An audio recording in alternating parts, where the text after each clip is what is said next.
Discours sur les liens entre la franc-maçonnerie et les politiques sécuritaires anti-islam. Mesdames et messieurs, aujourd'hui, je souhaite aborder un sujet qui suscite souvent de vifs débats et des opinions divergentes, les relations entre la franc-maçonnerie et les politiques sécuritaires anti-islam. Ce discours a pour but d'explorer ces liens, non pas pour conclure à une conspiration, mais plutôt pour comprendre les interactions complexes et souvent ambivalentes entre ces deux instances dans le cadre de notre société moderne. La franc-maçonnerie, depuis ses origines au XVIIIe siècle, a toujours été perçue comme une institution alliant mystère, philosophie et humanisme. Elle promeut des valeurs d'égalité, de fraternité, de liberté de pensée et de tolérance. En revanche, les politiques sécuritaires anti-islam, qui se sont intensifiées ces dernières années, sont conçues pour contrer les menaces perçues au nom de la sécurité nationale, souvent au détriment des principes de tolérance et de respect des différences culturelles et religieuses.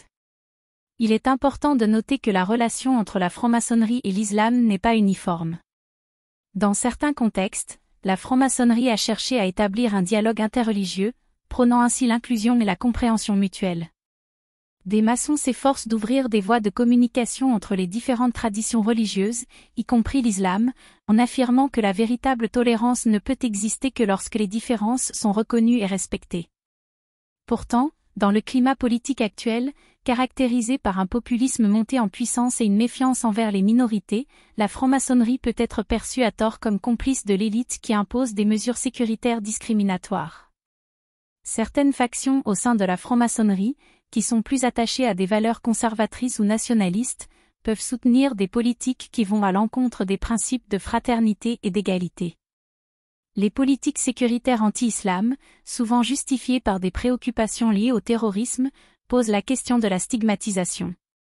Lorsque les discours politiques amalgament islam et violence, ils contribuent à une xénophobie institutionnalisée qui peut trouver un écho même parmi certains membres de la franc-maçonnerie. Cela soulève des interrogations sur la manière dont les valeurs maçonniques de tolérance et d'ouverture sont mises en pratique lorsque la peur prédomine dans le débat public. Il est crucial de rappeler que la franc-maçonnerie, dans sa quête de vérité, doit se positionner contre toute forme de discrimination, y compris à l'encontre des musulmans. Lorsqu'elle choisit le silence ou l'inaction face aux actes de violence ou de haine motivés par des préjugés, elle trahit ses propres principes. Le défi pour la franc-maçonnerie moderne est de naviguer dans ces eaux troubles, en affirmant son engagement en faveur d'un monde plus juste tout en contrebalançant les discours sécuritaires qui tendent à diviser. En conclusion, les liens entre la franc-maçonnerie et les politiques sécuritaires anti-islam sont complexes et nuancés. La franc-maçonnerie, en tant qu'institution, a un rôle essentiel à jouer dans la lutte pour la compréhension mutuelle et la paix. Elle doit refuser de se laisser capturer par des politiques qui menacent les valeurs de tolérance et d'humanité.